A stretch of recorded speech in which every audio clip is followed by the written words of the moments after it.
Hey guys, welcome back to Medical Coding with Blue. Today's episode is money saving tips for studying medical coding. If you are brand new to my channel, welcome. I am Blue, I'm a medical coder. Okay guys, if you are out there and you are studying medical coding independently, or maybe you're thinking about it and so you're trying to do your research, you've come to the right place.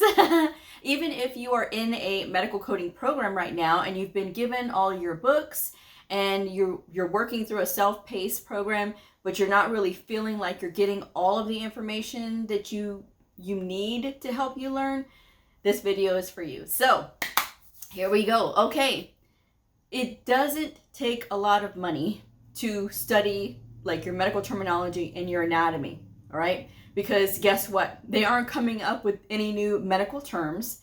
They aren't discovering any more body parts. We already know all of that stuff. So it's just a matter of learning how to do your research, to find the resources so that you can study this stuff that's already out there.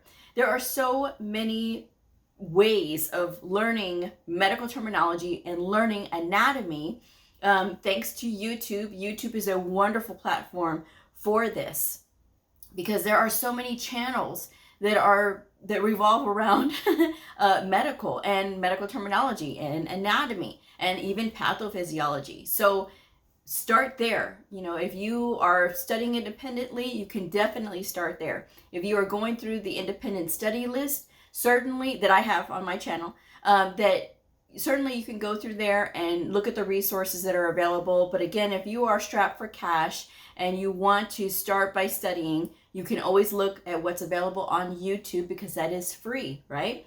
And we all like that, right? But you can also go to the public library. That is also another resource. I know that some places, maybe the library is not open to everybody because it's still like, you know, kind of closed down for like the pandemic and things like that. Some places are and some places aren't. Some places like the library is totally open, but it really all depends on where you are. But if that's the case, take a trip to your public library and see what they have to offer. There's a lot of medical books there. There's a ton of like science section area where you can get medical terminology books and anatomy books, and they are free. And the other thing too that's really great about this is, of course, when you're checking out books from the library, you are on a time. They give you however long they give you to have that book.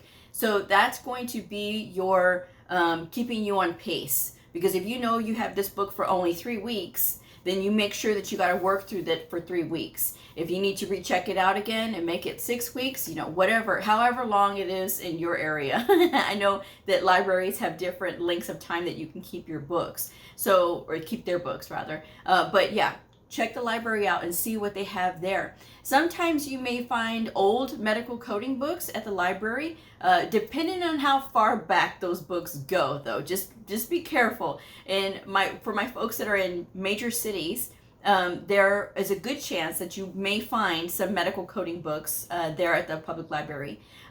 If you are going to study with old books, I only really recommend going back 1 year, maybe 2021, maybe, okay? If you get anything older than that, keep in mind the publishing dates of those books. In 2020, if you find a 2020 book, that book is not going to have all of the stuff for the pandemic, right? And all of the other updated codes. It's not going to have those because at the time of publishing for 2020 books, it was in 2019 before we didn't, you know, before everything happened and hit the fan.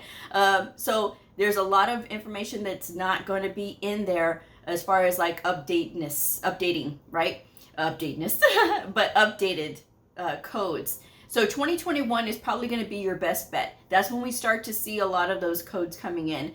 The codes from 2020 that were enacted that year are going to be in the 2021 edition. So if you find a 2021 edition, that's totally fine. You can go ahead and work with that just to kind of get yourself going. The library is a great place. So just make sure that you check it out. And some people have actually told me that they've been able to find free medical coding classes through their public library.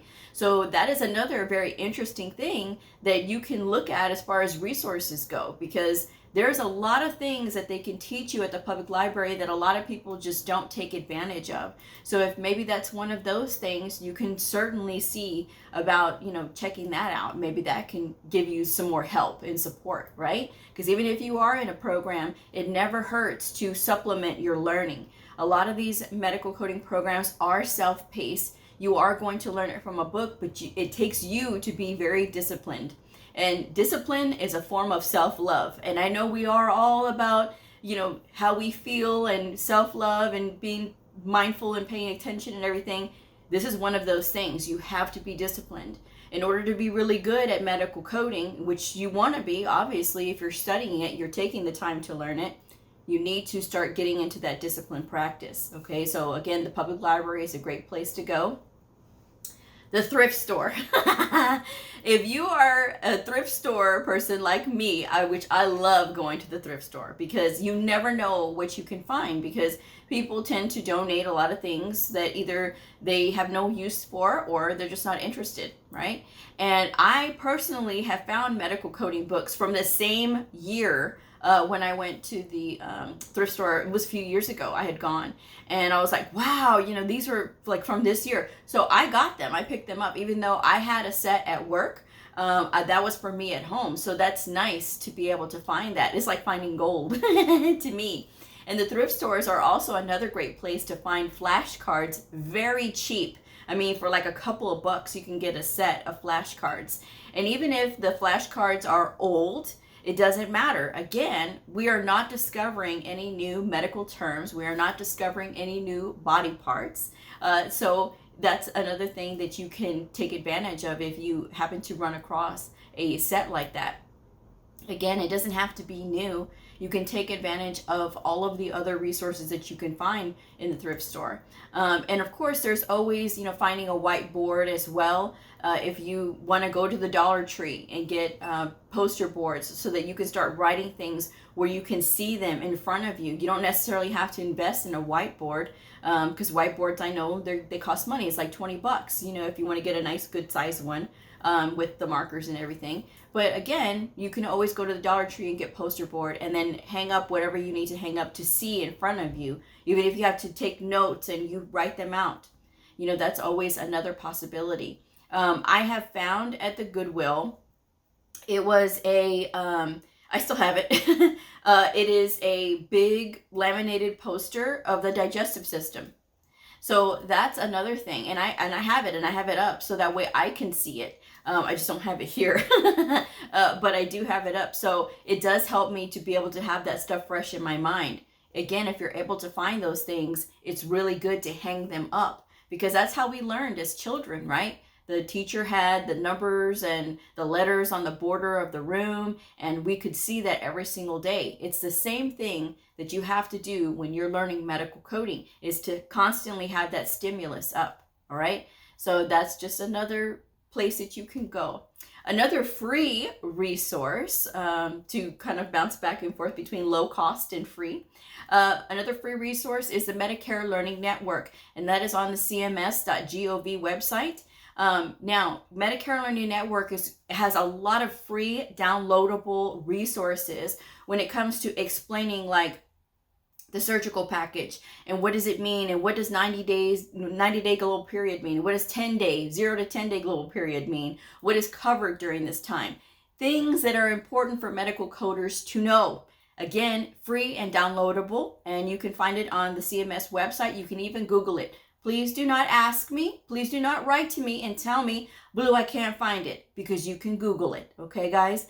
You need to learn how to do things on your own, so that way you can build up that skill. I'm here to support you, yes, but I'm not here to spoon feed, okay? So just make sure that you go through the CMS website. You will also see on the CMS website the ICD-10-CM and ICD-10-PCS downloadable for free coding guidelines. And they are the most up-to-date coding guidelines. They do have the 2022 out, obviously. So that way you can look at those guidelines, you can read them, you can get familiar. And if you've seen the other video that I did, for the month of October, I want to challenge people to read the entire medical coding, the ICD-10-CM coding guidelines 4 times. 4 times. It is possible. This is an attainable goal of reading the coding guidelines in their entirety 4 times. That is just 1 time per week, right? And all you have to do is just break it down. And the prize that you get is you're building your skill. You are building your knowledge base. You are understanding what these coding guidelines are going to mean once you start getting into the real world. They may not make sense to you right now, but that's okay. You need to push through that uncomfortable feeling of not understanding something right away. And you need to go ahead and keep reading them, because eventually it's going to make sense. Whether it is when you're sitting for your exam or when you're out in the real world, it will start to click. And trust me, that's all you have to do is put yourself there where you start to read this information on a consistent basis, because consistency is key. Consistency is key to doing anything successfully. And learning to read those coding guidelines and being disciplined enough to read them once per week and just doing it 4 times, right? 4 times in the month of October. And then you can see how you feel at the end of the month, right? And it's what it's going to do, again, is going to promote you learning to take in lots of information quickly. It's going to promote your reading speed, because that is all too important when we are sitting for exams or we are taking our test. It's helping us to take in more information, process information quicker. If you get tired after reading a couple of pages, take a break, come back to it, read it a little bit more, and read it a little bit more. Even if you have to do little by little by little, take the time to break it up. Now, if you download the ones from the CMS website, it says it's 115 pages.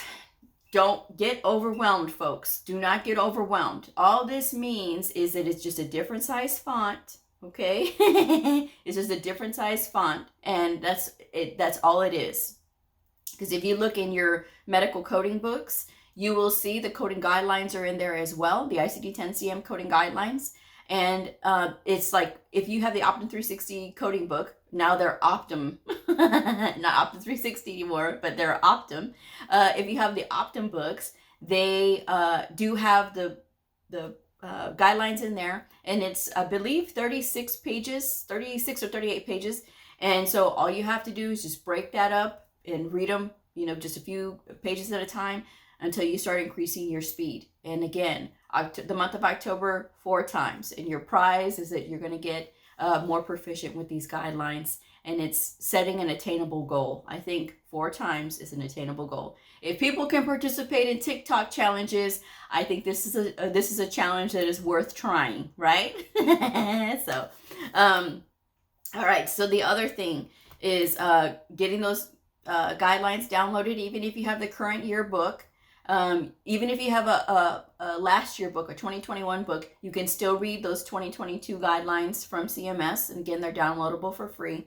Download those Medicare Learning Network packets, so that way you can read about the surgery guidelines and things like that. And the global surgical package, you can read about that. Again, it's very helpful, and it's a free resource. I mean, what better way? There's also a lot of HIPAA things on there as well. So again, more things for you to study, more things for you to learn for free. Now, YouTube also has HIPAA channels, all right? So check out the HIPAA channels, check out those things, because it helps to read those and know about those. If you are a member of AHIMA, there's tons of white papers. Now, AHIMA does have student memberships, but you have to be in an approved program to get the student membership. But if you are just wanting to get the membership, it's like $130 something for the membership. If you don't want to spend that, that's totally fine. But if you do have extra money and you want to get access to all of those things that AHIMA does offer, that's something that you may want to consider, all right? But for my new students, I always say to kind of wait before you start spending $100 and something on something like that. There's plenty of other free resources out there. All right, so back to low cost.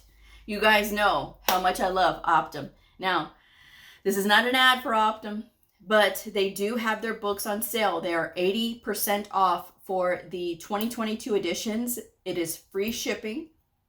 So you have plenty of chances to get these current year books if you want to study, and even if you're going into next year to take your exam, that is okay.